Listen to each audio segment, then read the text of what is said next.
Shalom Bapak Ibu yang saya kasihi, di dalam nama Tuhan kita Yesus Kristus.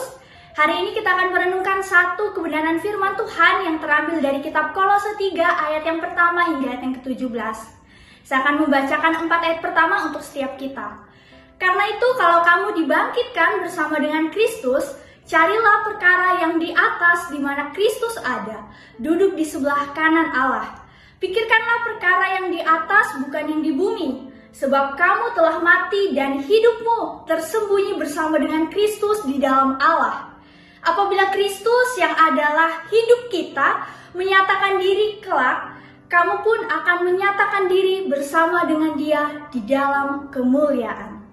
Bapak Ibu yang saya kasihi, berbicara menjadi ciptaan baru di dalam Kristus, memiliki sebuah pengertian bahwa hidup kita telah diubahkan, ditransformasikan dari hidup lama kita kepada kehidupan yang baru bersama dengan Kristus.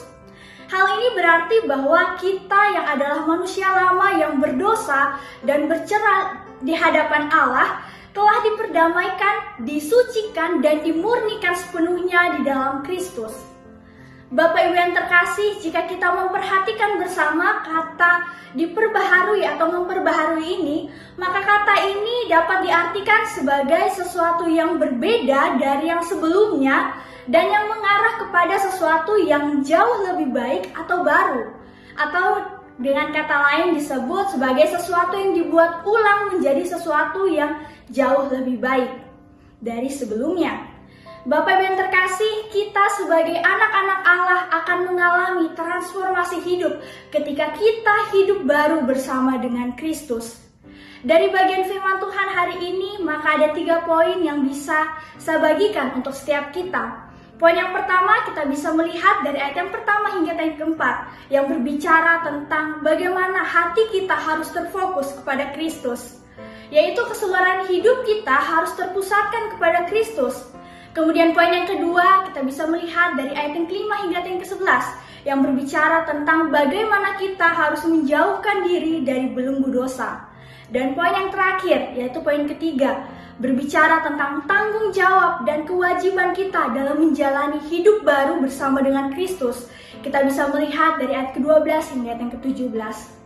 Bapak Ibu, mungkin sebagian kita jika diperhadapkan pada situasi yang seperti ini, terlebih lagi dengan begitu banyak pergumulan yang tidak mudah, bagaimana kita yang mungkin masih terikat dengan manusia lama kita, manusia yang berdosa, hal ini mungkin sangat menyulitkan bagi kita untuk kita bisa terlepas dari belenggu dosa.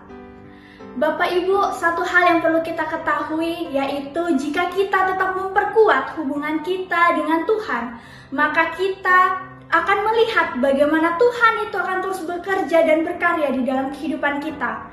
Tuhan akan menolong dan memampukan kita dalam menjalani kehidupan kita hari lepas hari.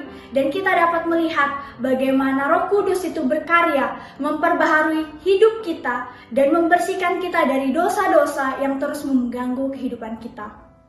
Oleh karena itu, mintalah hikmat, pertolongan, dan pimpinan Roh Kudus agar engkau dan saya dapat menjalani setiap musim kehidupan dan kita dimampukan untuk memfokuskan keseluruhan hidup kita kepada Kristus. Nikmatilah setiap proses dan pembaharuan hidup agar kita semakin disempurnakan di dalam Kristus. Amin. Soli Deo Gloria. Tuhan Yesus memberkati kita.